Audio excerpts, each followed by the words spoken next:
పహలే मतदान ఫిర్ జల్పాన్, పహలే मतदान ఫిర్ జల్పాన్ అని ప్రధానమంత్రి నరేంద్ర మోడీ ఆయన ఒక ట్వీట్ చేశాడు. బీహార్లో జరుగుతున్న ఎన్నికలకు సంబంధించిన తొలి ఘట్టం ప్రారంభమైంది. సో పోలింగ్ జరుగుతుండగా ప్రధానమంత్రి నరేంద్ర మోడీ ఈ రకమైన ట్వీట్ చేశాడు. అంటే ముందుగా యూత్ ఎవరైతే ఉన్నారో యువత ముందుగా మీరు పోలింగ్లో పాల్గొనండి, ఓటు వేయండి. ఆ తర్వాత జల్పాన్, పహలే మతదాన్ అంటే ముందుగా ఓటు వేయండి, మీ ఓటు హక్కును ఉపయోగించుకోండి. ఆ తర్వాత మీ ఇష్టం అంటే ఫిర్ జల్పాన్ అంటే ఇక మీ ఇష్టం. ఈ జల్పాన్ అంటే మనందరికీ తెలుసు, రిఫ్రెష్ కావాలి అని ఆయన అన్నాడు. కానీ ఈ రిఫ్రెష్ ఏంటో మనందరికీ తెలుసు, మందో మాకో వ్యవహారము వగేరా వగేరా అంతా పాపం టైడ్ అయిపోయి ఉంటారు. కాబట్టి పోలింగ్ కారణంగా ఇన్ని రోజులు ప్రచారంలో ఉండి తీవ్రమైన ఒత్తిడిలో క్యాంపెయిన్లో ఉన్న కారణంగా వాళ్ళు బాగా అలసిపోయి ఉంటారు. కాబట్టి రిలాక్స్ కమ్మంటున్నాడు ప్రధానమంత్రి నరేంద్ర మోడీ కూడా. ఆయన కూడా యువత పక్షాన ఉన్నాడు. ఆయన యువతకు ఏమేమి అలవాట్లు ఉంటాయో, యువత సాధారణంగా ఏం చేస్తుందో పోలింగ్ తర్వాత మనందరికీ తెలుసు. అంటే మెజార్టీ యువత, మొత్తం యువత నేను అనట్లేదు. కనుక పహలే మతదాన్ ఫిర్ జల్పాన్ అన్నాడు ఆయన. సరే, ఈ దీంట్లో అంటే మొదటి ఘట్టంలో తొలి విడత పోలింగ్లో 18 జిల్లాల్లోని 121 కాన్స్టిట్యూన్సీలలో ఎన్నికలు జరుగుతున్నాయి. అక్కడ మనందరికీ తెలుసు 243 నియోజకవర్గాలు ఉన్నాయి. ఇందులో తొలి విడత 121 అసెంబ్లీ నియోజకవర్గాల్లో పోలింగ్ జరిగింది. ఇక దీంట్లో తొలి విడతలో 1314 మంది తమ భవిష్యత్తును నిర్ణయించుకునే పరిస్థితి ఉంది. అంటే వాళ్ళ భవిష్యత్తు డిసైడ్ కాబోతుంది. అండ్ 3,75,00,000 మంది ఓటర్లు తొలి విడత పోలింగ్లో పాల్గొన్నారు. అయితే మొదటి విడత పోలింగ్లోనే కాంగ్రెస్ ఆర్జేడీ ఆధ్వర్యంలోని సారథ్యంలోని మహాకూటమి తరపున సీఎం అభ్యర్థిగా బరిలోకి దిగిన, అంటే face of the Bihar CM, face of the Mahakutami CM candidate. So Tejashwi Yadav కూడా తొలి విడత జరుగుతున్న పోలింగ్లో ఆయన కాన్స్టిట్యున్సీ కూడా ఉంది. అట్లాగే సామ్రాట్ చౌదరి అనే కీలక నాయకుడు కూడా తన అదృష్టాన్ని పరీక్షించుకుంటున్నాడు. సో నవంబర్ 11న రెండో విడత పోలింగ్ జరుగుతుంది. అంటే మన జూబ్లీహిల్స్ ఎన్నికలతో పాటే రెండో విడత బీహార్ పోలింగ్ జరుగుతుంది. ఆ తర్వాత 14న మళ్ళీ జూబ్లీహిల్స్ ఉప ఎన్నిక కౌంటింగ్ రోజే బీహార్లో కూడా కౌంటింగ్ జరుగుతుంది. సో ఇప్పుడు ఈ 121 నియోజకవర్గాల్లో 3,75,00,000 మంది తమ ఓటు హక్కును వినియోగించుకోవాలి. ఇంతమంది పోలైంది ఏంటి అనేది మనకి ఇంకా సమాచారం రాలేదు. ఇందులో 45,341 పోలింగ్ కేంద్రాల్లో పోలింగ్ జరిగింది. ఇందులో ముఖ్యమైన పాయింట్ ఏంటంటే ఎక్కువ భాగం పోలింగ్ కేంద్రాలన్నీ కూడా, అంటే ఈ 45,341 పోలింగ్ కేంద్రాల్లో మెజార్టీ పోలింగ్ కేంద్రాలన్నీ కూడా గ్రామీణ ప్రాంతాల్లోనే ఉన్నాయి. ఇది చాలా కీలకమైన పాయింట్. అంటే సెకండ్ ఫేజ్ కంటే కూడా ఫస్ట్ ఫేజ్ జరిగిన పోలింగ్లోనే ఎక్కువ భాగం గ్రామీణ ప్రాంతాలకు సంబంధించిన పోలింగ్ కేంద్రాలు ఉన్నాయి. అట్లాగే ఈ తొలి విడత పోలింగ్లోనే ఆల్మోస్ట్ 10 లక్షల మంది కొత్త ఓటర్స్ ఉన్నారు దీంట్లో.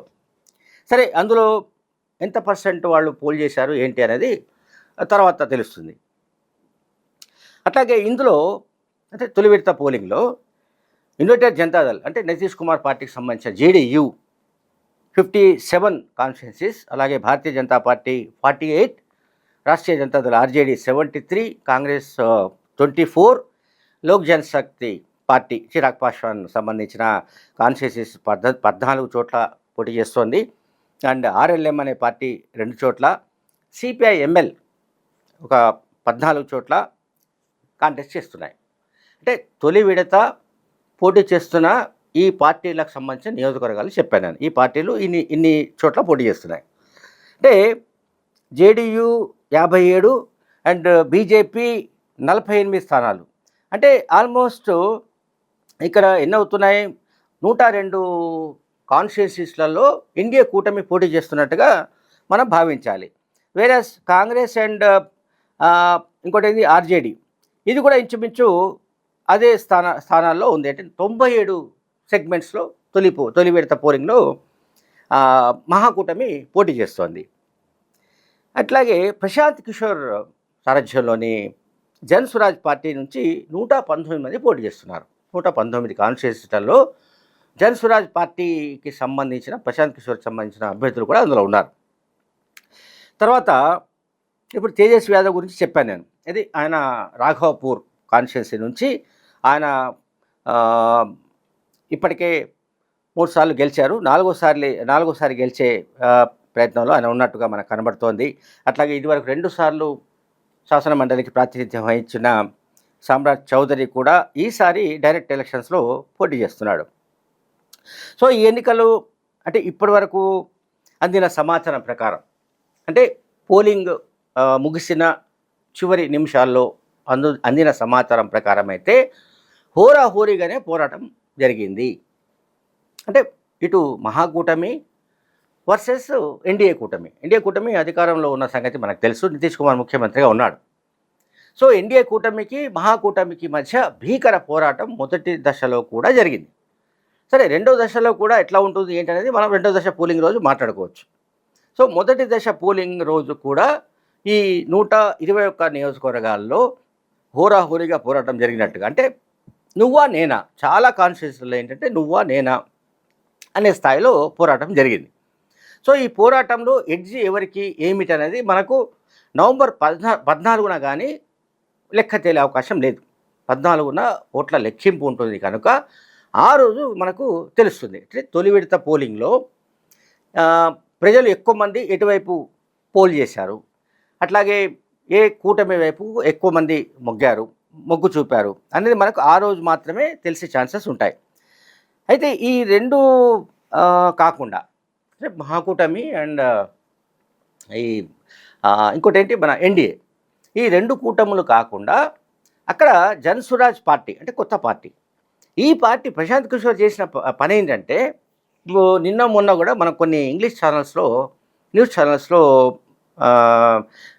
వస్తున్న విశ్లేషణలు ఏంటంటే, ఈ జన్ స్వరాజ్ పార్టీ ఎందుకు పెట్టాడో ఏంటో మనకెవరికి తెలియదు. ఈ ప్రశాంత్ కిషోర్ పార్టీ పెట్టి ఆయన పోటీ చేయకుండా చాలామందిని అభ్యర్థులు నిలబెట్టాడు. కానీ వాళ్ళందరూ చేసే పని ఏంటంటే, వాళ్లకు కనుక ఓట్లు చీలిపోతే ఆ ఓట్లు చీలిపోయే ఓట్లను కూడా మహాకూటమికి సంబంధించిన ఓట్లు, వెదర్ కాంగ్రెస్ సంబంధించిన ఓట్లు కావచ్చు, లేకుంటే ఇదర్ ఆర్జేడీకి సంబంధించిన ఓట్లు కావచ్చు, వాటిలో అతను చీల్చే అవకాశం ఉంది. అయితే అంటే అంతిమంగా అతను బీజేపీకి ప్రయోజనం కలిగించే అవకాశం ఉన్నట్టుగా వీళ్ళు చెప్తున్నారు. ఎవరు కొన్ని న్యూస్ ఛానల్స్లో విశ్లేషణలు వస్తున్నాయి. అప్పుడే అంటే జనస్వరాజ్ పార్టీ పెట్టిందేమో నేను కింగ్ అవుతా లేకుంటే కింగ్ మేకర్ అవుతా అని చెప్పుకుంటూ వచ్చాడు ఆయన. చివరికి ఆయన పోటీ చేయలేదు. ఓకే, వదిలిపెడదాం. ఆయన పార్టీ అభ్యర్థులు పోటీ చేసిన చోట్ల ఖచ్చితంగా కాంగ్రెస్ లేదా ఆర్జేడీ అంటే మహాకూటమికి సంబంధించిన ఓట్లు చీలిపోయే అవకాశాలు ఉంటాయి. అది ఫైనల్గా మళ్ళీ బీజేపీకి లాభం చేకూరుతుంది. అంటే ఈయన అండర్ కవర్ బీజేపీకి ఏమైనా పనిచేస్తున్నాడేమో అనే విశ్లేషణలు కూడా వస్తున్నాయి. Thank you very much.